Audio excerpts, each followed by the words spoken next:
Bonjour à tous, alors dans cette vidéo je me propose de vous démontrer des critères de divisibilité par 2 et 5 que vous connaissez depuis très longtemps.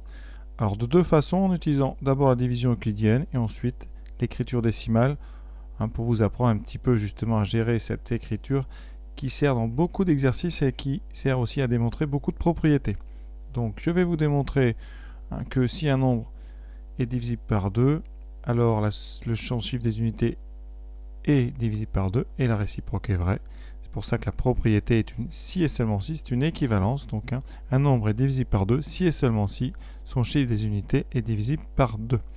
Et la propriété existe, c'est exactement la même pour 5.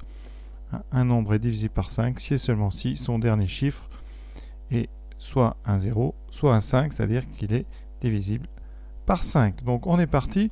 Alors avec la division euclidienne, tout d'abord.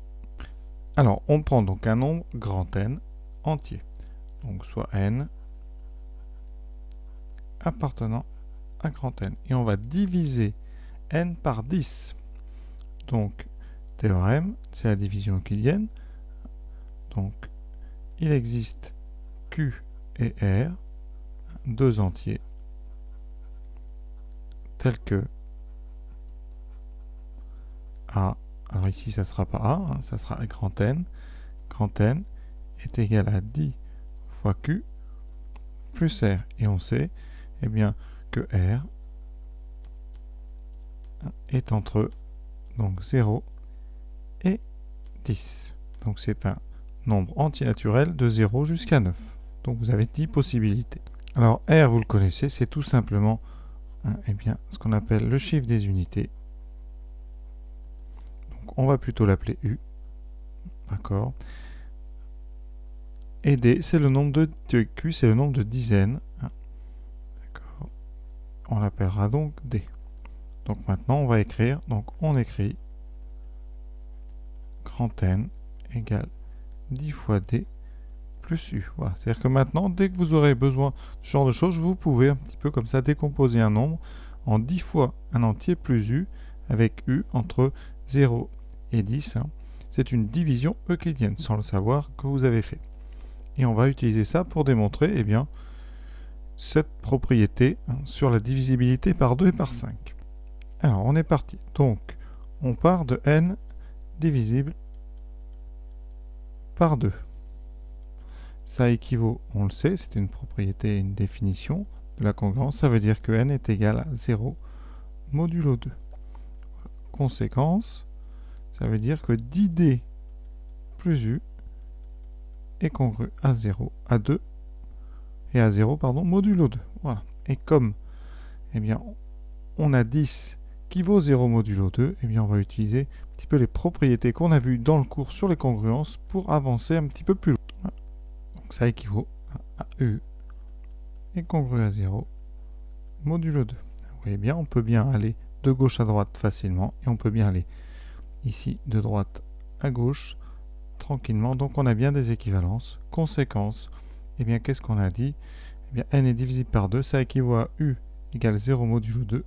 Conséquence, le chiffre des unités qui est U, le chiffre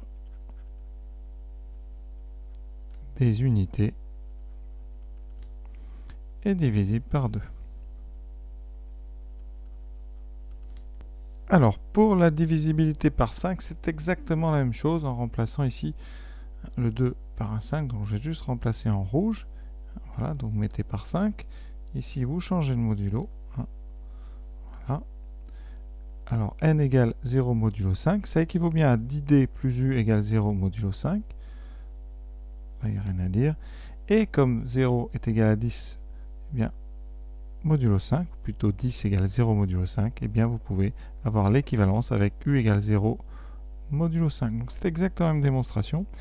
Et donc le chiffre des unités est divisible par 5, puisqu'il est congru à 0 modulo 5. Vous voyez que c'est exactement la même propriété. C'est pour ça que depuis longtemps on vous dit, et vous le savez, qu'un nombre est divisible par 5 s'il finit par 0 ou par 5. Et un nombre est divisible par 2, s'il finit par 0, 2, 4, 6 ou 8. Voilà, alors maintenant je vous propose une petite démonstration juste en utilisant l'écriture décimale de façon à vous familiariser un petit peu avec cette écriture et ces sommes un peu compliquées. Alors maintenant, je vais faire la démonstration en utilisant l'écriture dite décimale, c'est-à-dire l'écriture en base 10, en utilisant les puissances de 10. Alors, je vais prendre un nombre n, et je vais utiliser son écriture. Alors supposons par exemple que n, il est n plus un chiffre, ça veut dire que n va s'écrire an, an-1, voilà, jusqu'à A1 et A0. Et pour signifier que c'est l'écriture de ce nombre grand N, ici, je vous rappelle qu'on met un trait. Voilà. Ça veut dire que A0 est le chiffre des unités, A1 le chiffre des dizaines, A2 le chiffre des centaines, et etc. Et AN ici est le chiffre des 10 puissance N. D'accord? Je vous invite à aller voir la vidéo sur les écritures décimales. Alors, ça veut dire ici, autrement dit, que donc N, c'est donc AN multiplié par 10 puissance n plus an-1 fois 10 puissance n-1, etc. jusqu'à 1 fois 10 plus A0. Qu'on écrit autrement la somme de k égale 0 à n des AK multipliés par 10 puissance k. Mais ici, je vais me servir plutôt de l'écriture ici développée en haut, qui est plus simple, je crois, pour vous. Alors, qu'est-ce qu'on va faire? Eh bien, on va utiliser un petit peu la même technique. Pour se ramener en fait à la division euclidienne par 10, eh bien, on va isoler le A0 et factoriser les n premiers termes par 10. Donc, je vais donc factoriser par 10 les n premiers termes ici et laisser seul en dehors de ce crochet le A0.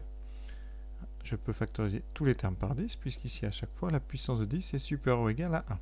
Donc j'aurai an fois 10 puissance n-1 plus an-1 fois 10 puissance n-2 jusqu'au dernier de cette somme qui sera tout simplement 1.